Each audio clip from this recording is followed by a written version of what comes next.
Bonsoir à toutes et à tous. Je commencerai par présenter mes excuses, mes regrets les plus sincères pour avoir manqué ce grand rendez-vous, pour ne pas avoir été présent à vos côtés, mais avant même de l'être à vos côtés, au seuil de la porte, pour serrer la main de chacun de vous et vous souhaiter la bienvenue à cette belle rencontre et importante rencontre. Je devais le faire en ma qualité de député du département que je partage avec Pape Moussa Diallo, mais surtout parce que je suis le grand frère. Je suis le parent, je suis l'aîné de Pape Moussa, mais je devais le faire aussi parce que j'ai beaucoup d'admiration pour Pape Moussa Diallo, ce digne fils du Sénégal et ce digne fils de notre contrée, Kédougou. J'ai du respect pour lui parce que c'est quelqu'un qui a très tôt compris que c'est par une plume intelligente, par un savoir, par la connaissance qu'on peut transformer une société. Le savoir, il est important.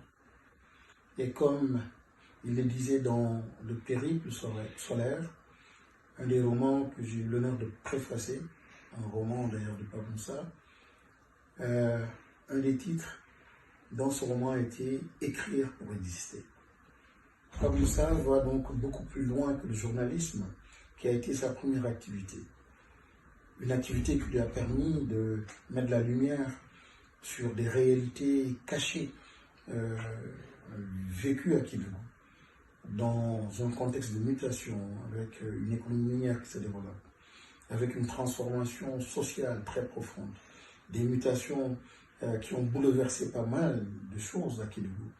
Et par sa plume, il a réussi à mettre la lumière et qu'on le sache ou pas, cela a eu un impact sur les décisions politiques au niveau de l'État, au niveau du secteur privé, et cela a eu un fort impact par rapport à la prise de conscience de certains pour amener donc les changements qui étaient nécessaires.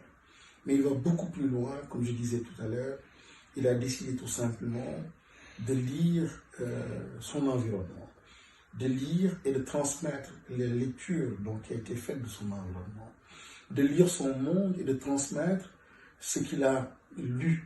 Je salue vraiment Pape Moussa pour cette vision, cette conviction forte qu'il a par rapport justement à la force de la plume, la force du savoir.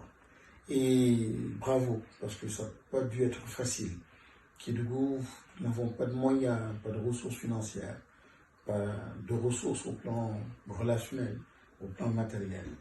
Et ce n'était pas du tout évident, parce qu'il n'y a presque personne dans cette forêt-là d'écrivains, en tout cas à Kédougou. Je rends compte que 4, plus précisément 3 d'ailleurs, le doyen Salim Sadiakou, le doyen Diallo de la Falémé, et mon ami donc Karim Kamara.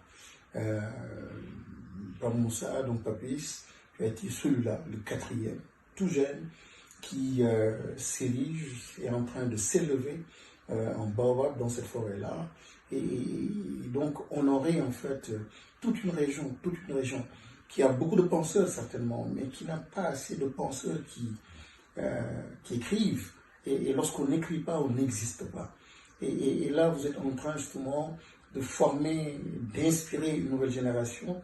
Et pour toutes ces raisons, vous avez notre soutien, vous avez notre bénédiction.